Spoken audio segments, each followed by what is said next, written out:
이재명 대통령 가짜뉴스 유튜버 징벌적 손해배상 등 제재 방안 마련하라. 이재명 대통령이 가짜뉴스를 통해 수익을 올리는 일부 유튜브 채널 등에 대해 징벌적 손해배상 등 강력한 제재책을 마련하라고 지시한 사실이 확인됐다. 3일 행정안전부가 공개한 지난 6월 19일 제26차 국무회의 속기록에 따르면 이 대통령은 해당 회의에서 가짜뉴스로 돈을 버는 사례가 너무 많다며 이런 행위를 어떻게 규제할 수 있을지 검토하라고 지시했다. 그는 이어 불법을 통해 수익을 얻는 구조를 근본적으로 끊어야 한다면서도 형사처벌 방식은 자칫 검찰권 남용이라는 또 다른 문제를 야기할 수 있다며 우려를 나타냈다. 그러면서 영리 목적의 불법에는 형벌보다 징벌적 배상이 더 효과적이라며 민사적 책임 강화가 바람직하다는 입장을 밝혔다. 특히 이 대통령은 가짜 식품을 만들어 팔 경우 그 매출의 몇 배를 배상하게 해 망하도록 해야 통제가 가능하다며 가짜뉴스도 같은 맥락에서 접근해야 한다. 돈벌이를 위한 불법 행위를 어떻게 뿌리 뽑을지 별도로 보고해달라고 당부했다. 이에 대해 김서구 법무부 차관은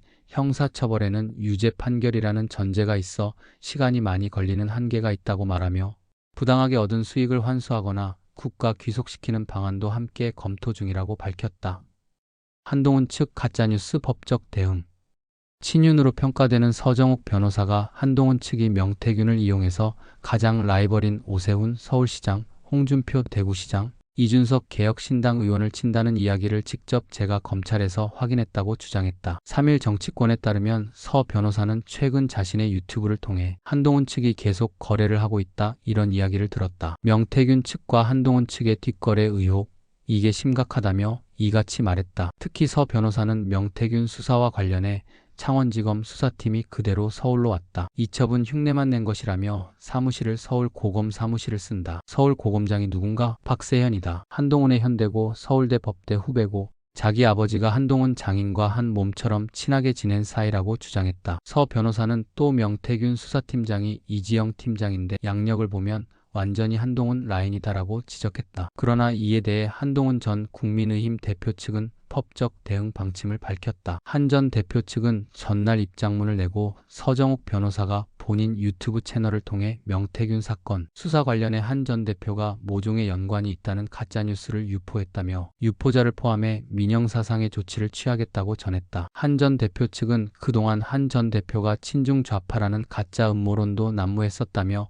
가짜뉴스와 음모론은 합리적 공론의 장을 해치고 자유민주주의 체제를 파괴하는 범죄 행위인 만큼 앞으로 적극 대응하겠다고 지적했다. 국민의힘 한동훈 전 대표가 상속세 완화 범위를 둘러싼 여야 갈등과 관련해 3일 상속세 정상화가 진심이라면 머뭇거릴 필요가 없다며 더불어민주당 이재명 대표를 힐난했다. 한 전 대표는 페이스북의 경제 성장과 집값 상승을 반영하지 못하며 중산층까지 부담을 느끼는 당초 만들어질 때의 취지와 다른 세금이 되어버렸다며 상속세 정상화가 필요하다고 썼다. 그는 우리나라에서 상속세는 원래 진짜 부자들만을 대상으로 한 것이었다며 그런데 근 30년간 상속세 대상자를 정하는 과표가 단 한 차례도 바뀌지 않았다고 했다. 또 부자 감세하자는 얘기가 아니다. 상속세를 원래 취지대로 정상화하자는 것이라며 상속세가 조세 수입에서 차지하는 비중도 23%에 불과하니 국가 재정에 큰 부담을 주는 것도 아니다고 했다. 이어 한 전 대표는 상속세 완화에 반대하던 민주당이 이재명 대표의 우클릭 행보에 발맞춰 상속세 개편을 나선 점을 거론하며 어떤 것이 민주당의 진심인지 모르겠다고 했다. 권성동 원내대표가 전날 이재명 대표가 상속세 완화를 언급하는 목적은 오직 선거라고 비판한 것과 같은 맥락으로 보인다. 다만 한 전 대표는 상속세 완화가 부자 감세는 아니라면서도 여야 갈등의 쟁점인 최고 세율 인하 등 초부자 감세 논란에 대해선 구체적인 언급을 하지 않았다. 현재 상속세 완화에 관한 여야 의견은 접근한 상태이지만 국민의힘은 공제금액 상향과 함께 현행 최고 세율 50%를 40%로 낮추고 자녀 공제액 상향과 가업 상속 공제 완화도 반영해야 한다는 입장이다. 이에 대해 민주당은